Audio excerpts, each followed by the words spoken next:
Well, good morning, guys, and welcome to the show. Fernando. Welcome to the show, guys. You have yourself an F-Series Ford pickup truck. It says B&O on it.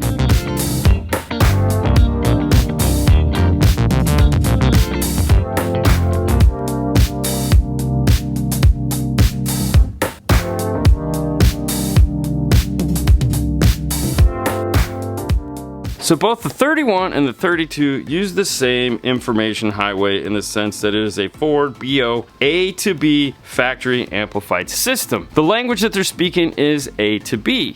However, they're different in one way visibly, and that's the most important thing. Let's take a look at the older FD31. Pac does a really nice job of including all the harnesses you're going to need to do the installation in both of these boxes. They also give you a bass knob.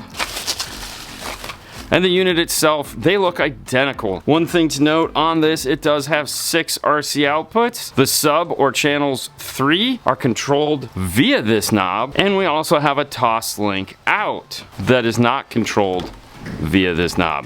However, if you're using the toss link, you can also run all the RCAs too. All of them are active at the same time. That means if you want to run a toss link to your highs amp and you don't have a bass knob on your sub amp, you can use this RC out to go to that amplifier. Next, we have the main power harness. This is going to plug in back at the amplifier, and this is where the difference is. But before we get to that, there are 2 other harnesses included in the box, and these are for speakers that are behind the radio. That's right, not all of the channels are amplified at the amplifier. A to B is a 2-way data bus. That means that sound can come from the radio to the amplifier, get processed, and go from the amplifier back to the radio, use the Ford amplifier in the radio to go out and power speakers. It's a pretty cool feature. I hope one day we get that in the aftermarket world, but for right now, it's just in factory stuff. There's 2 harnesses depending on the year of the vehicle. You have the older Ford harness, is this longer FD22 version 1. You have the newer vehicles, which is a more square plug, which is the FD03 version 1. In the FD31 instruction manual, in the back pages,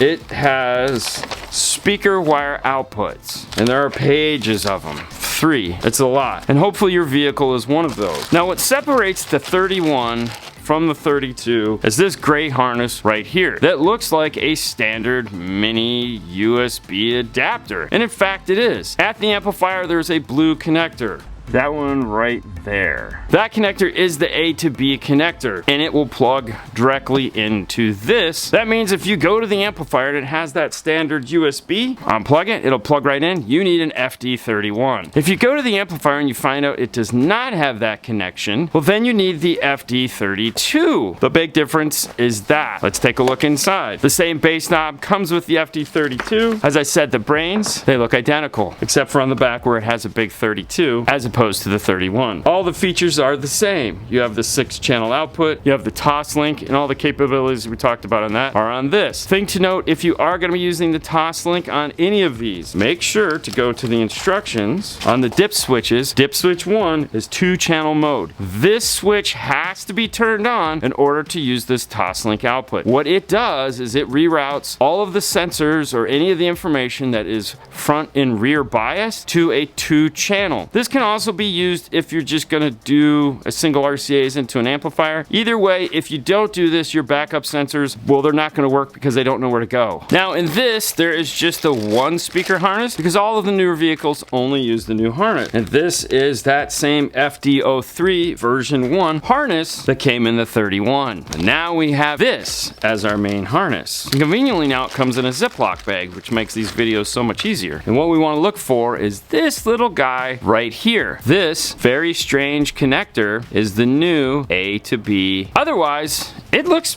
pretty much the same. You still have the little black plug, which is located right here. Those are the same, and they're basically pinned the same. And you still have the big gray plug, which is your speaker plug, and they're pinned basically the same. Another difference is going to be in the instruction manual. When we open this up, whereas before in the 31, they gave you positions for what speaker, front, left, kick, they're just empty spots now because Ford is changing the positioning so fast, it's almost impossible to keep up. And more than likely, you got it wrong anyways. So What Pac has done is they just give you a note page. They give you the color, white, white, black, and then you can write down what it is as you test the speakers. And for that, let's hop in the vehicle and I'll show you how we're going to do that. Take our cool piece of paper here, and we're gonna need a pen. Let's head inside. So if you're used to folding down this back seat, which can be done by reaching your hand over and pulling this little pin that's connected to this here, this guy, it'll just pull forward. Or you can buy the little $20 clip. I recommend doing this. It makes servicing it so much easier. You're used to seeing the amplifier located right here. Sadly, it's no longer there in some of the newer vehicles. It has been moved to behind the power window motor, which makes total sense because now it's super convenient to get. No, it's not. It's not convenient at all to get to it. You have to remove this whole big piece of carpet. You have to remove the subwoofer. Yeah, way to go, Ford, to make something that was really easy to service and cool, not. And they still don't allow you to fold down the seat and use this extra storage space. So I have no idea why they thought it was a good idea to move it over here. And it's not like we were worried about water getting into it because they just put it closer to that vent over there. So yeah. Go Ford, go. That means we need to get in from the passenger side of the vehicle. To remove that subwoofer out of the factory location, you're gonna need a 13mm socket. There's 3 screws, 1 at the top, 2 on the bottom, and there's 1 plug on the side and 1 little Christmas tree plug that needs to be pulled out, and then it pulls right out. It does open up to the outside of the car, even though you look at it and you go, well, it seems, no, it's the bed of the vehicle, so you'll get water, tons of it, into the vehicle. You could pick up a block-off panel that sounds good stereo. They're really high quality and reasonably priced. The amplifier is now mounted in a very, what I would call, janky location. I mean, it's just kind of sitting in here all weird, like an afterthought, like, oh crap, we forgot to put the subwoofer in. If you reach down to the bottom, you can get the first plug, and you can see here, this is that A to B connector. If you're just testing this, trying to figure out which one you have, this is the easiest way to do it. I mean, eventually you're gonna have to pull all this off anyways, so you might as well do it now and make sure you buy the right kit. Now, if you're convenient enough to have your amplifier located over here, more than likely it's the older version, and it is going to have that little USB connector on the blue cable. However, when you come to this side, yeah, you need the new 32. Next, remove the brown plug, and finally remove your small black plug. The big brown plug is the one that is going to have all our speakers in it. Now I'm going to tell you right now, don't get excited and hope that all your speakers that you're going to be needing are going to be there. They're not. They never are. They haven't been in a really long time. So just know that you're going to be running wires to the front, either to the harness behind the radio, which we'll get to, or to the speakers themselves if you don't feel like doing that. Grab the brown plug and your gray plug and plug the two together. First colors are white, white, black. I've grabbed my white, white, black. For this, we'll be using the Mobile Solutions PT9A+. This is a polarity checker. We have 2 of them because we're going to be creating the polarity pulse here, and we're going to take this and go to whatever speaker it is and validate it. Now, if you're going, Dean, I don't have a PT9A+. It's okay. Simply getting 9-volt battery, you know, something that looks like this guy right here. Don't use a drill battery. 9-volt is perfect. And all you have to do is go to the positive and negative, and you just want to tap it. It's been my experience that these colors are pretty dead on, meaning the white is positive and the stripe, in this case black, is negative. Very rarely do we run into anything weird in a Ford. However,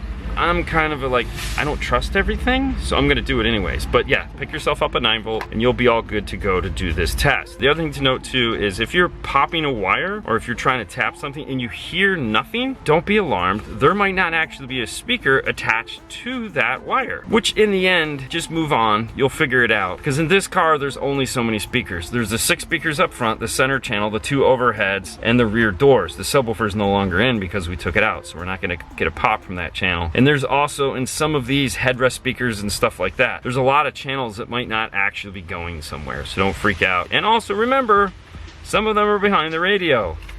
Yay! Wires are hooked up. Our polarity checker is making noise. It doesn't make colors when it's doing this, but if you listen closely,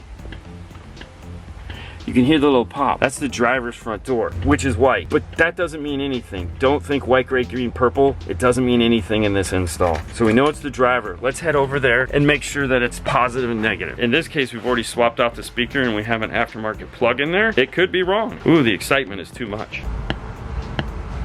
And the plug is correct. So that's telling us that white is positive, white, black is negative. We're getting the cool little green, fantastic. Let's move on to the next speaker 2 in the harness. Speaker 2, which is gray, you can hear popping. It's actually the rear door on the driver's side. See what I mean about those colors?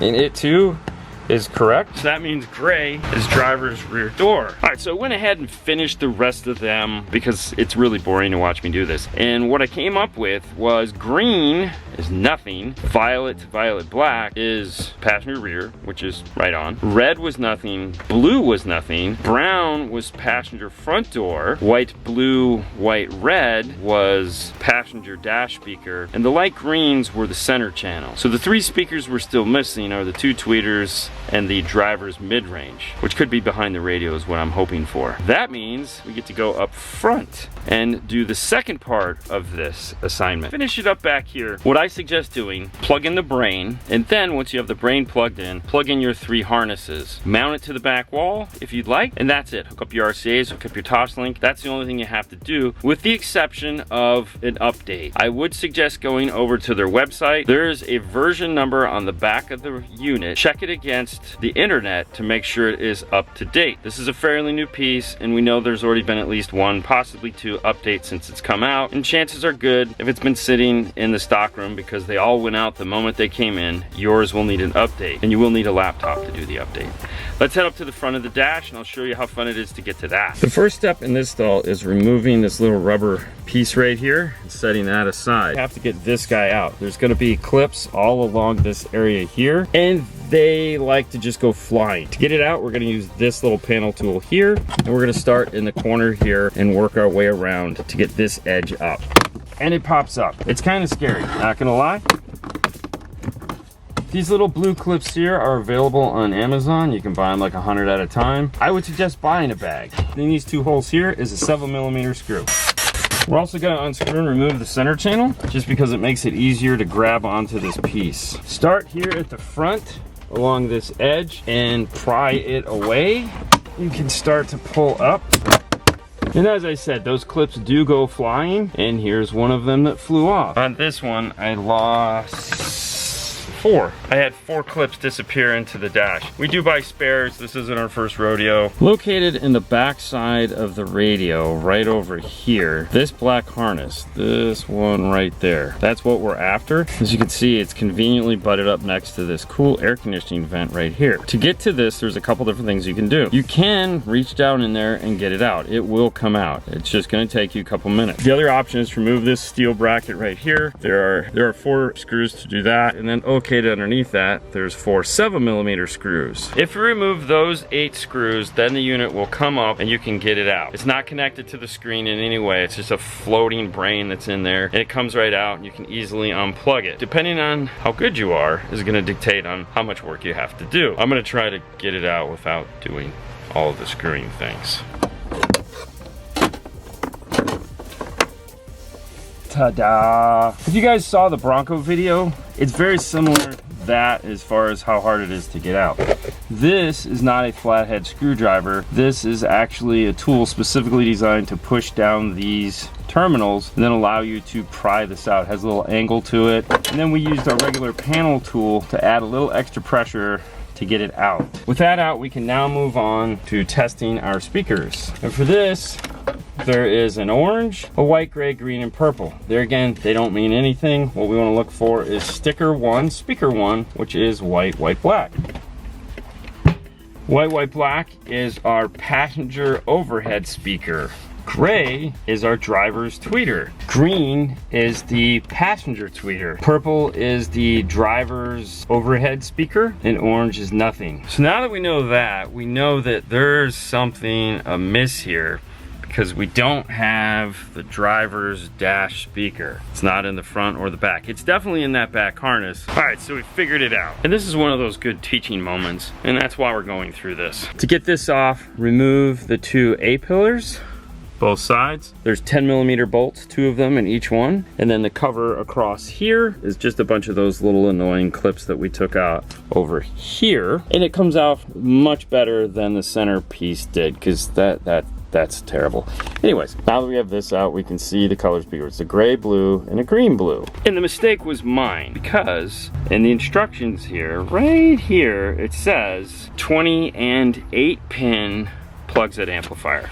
I'd only put in the 20 because apparently I'm just not thinking. So when you grab the little 8-pin plug, there is a green, purple, and a gray brown. It has nothing to do with those two colors up there. However, on this side, the side we're going to be testing, there is an orange wire. And if we hook up the orange wire,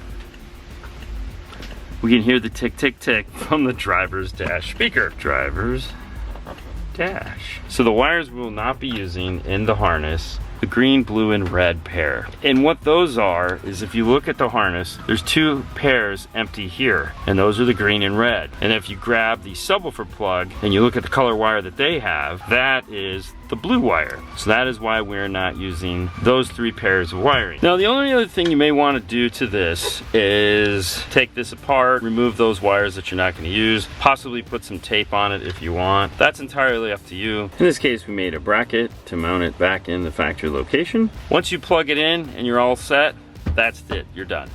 So, congratulations. We hope you found this very helpful. Fernando.